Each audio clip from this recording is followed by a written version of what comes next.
kaasi waxaa waryaheena cabdi iminkana Hargeysa gudoomiyaha xisbiga mucaaradka ee Somaliland Ucud Faysal Cali Waraabe ayaa eedeymo kulul u jeediyay ra'iisul wasaaraha dawladda federaalka Soomaaliya sidoo kalena Faysal ayaa ka hadlay wada hadaladii u dhaxeeyay Somaliland iyo Khaatumo oo dhawaan lagu soo afjaray magaalada Djibouti ee dalka Djibouti war amuurta ku saabsan waxa magaalada Hargeysa inooga soo diray waryaheena Xasan Maal Dhidar Faysal Cali Waraabe gudoomiyaha xisbiga mucaaradka ee Ucid ayaa eedo u jeediyay ra'iisul wasaaraha Soomaaliya Xasan Cali Khayre waxana uu sheegay in Somaliland shacbigeedu go'aansadeen in ay ka madax banaanaadaan Soomaaliya inteeda kale isla markaasina laga wada hadli karin in Somaliland ay dib ula midowdo Soomaaliya ra'iisul wasaaraha laga dhigay isku haysta corruptionkiisa adduunka sheekeynay wuxuu ku hadlayay kuwa aqal uma koro in la leeyahay tooma shaqadayna qabsanayno shaqadayna iyagu hoogoodu wax way horumarkeena laakiin loo jawaabo maaha maadaama ilaa ay calimaad ilaa kan maanta la doorsi wada hadlayaan oo ay maskaxdu koreen maskaxdu ma koreen ilaa calimaad waa isku si on alla wala ala yaashay war wala halka uu ka tigi Soomaaliland ma mideen kana naga mideen carab mideen arxam ramadeen ceelbuur hadda wakaas waa ceelbuur هيلا سوق بتاعي قشنا لقى سوق هذا ما خسرنا سومالي الآن ولا للمني وحنا نسكت درسنا وخرت تقني تاني بتقلي واحد قف دكان كلية شو كي وخسارون كادو في وان خاتجي والله هاي سمع ولا هي جتني وان خاتج هذا قبصة هنقول إسلامتي حابة قاعدة وإذا تتنا يوصل هذا هاي أحسن لنا نقول لك ما حوي we have to prepare for the meta wars سيناريو وإن إذا ما حاجات السنة ونودي يرجعونا إن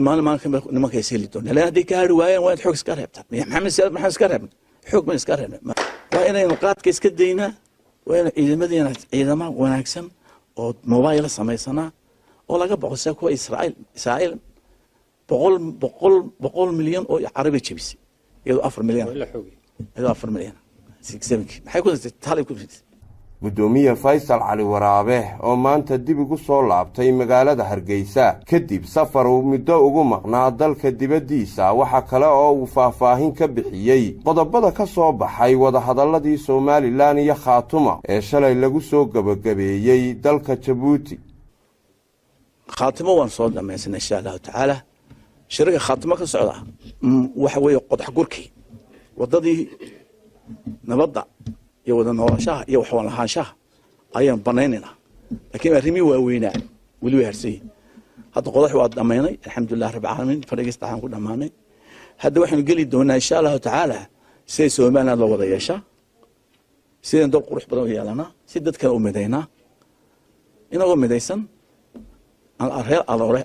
hadii aqli keenaan la wada hadalla hadii ka inagu si toos ah u doonana ixtiraafkeena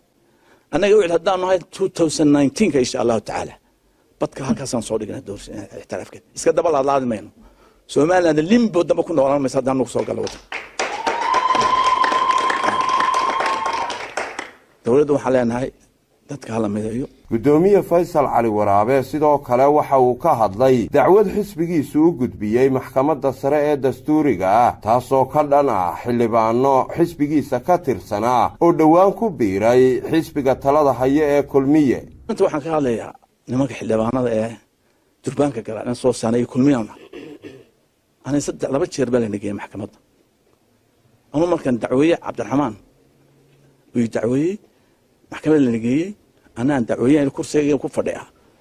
ولا يرجع كريم واي دعوتي على حقيقة وكألا ما أنت كون فديها إلى هي يجي كوصل لي ملك سكاء أشكتيني هو ما يجير ما لوط هذا أنا واحد غيبان أشكتيني قد ما نصار وإحنا وش يجينا رجع الشرع أرنتها خابن حدي الشرع لوس النوى وكهرية قبيل وكشرعية شرعية أدنى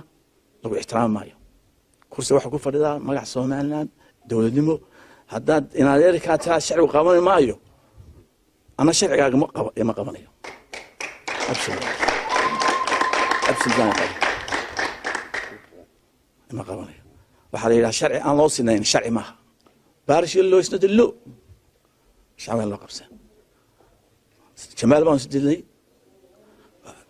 waxa haystay diiwaangelinta in ciyaale sharcigan aamin anu waan qaad wuxuu soo saaray ogeydin maxkamadda la isku tuuray inaan kala fadhiya isna reer saaxila waan ogolaaday wuxuu ka dabiyay go'aankiisa oo maqlisay madaxaydu waa isku hayray taayadii baa timay absolute aanu yeelin xasan maalidar telefishinka RTN magaalada Hargeysa.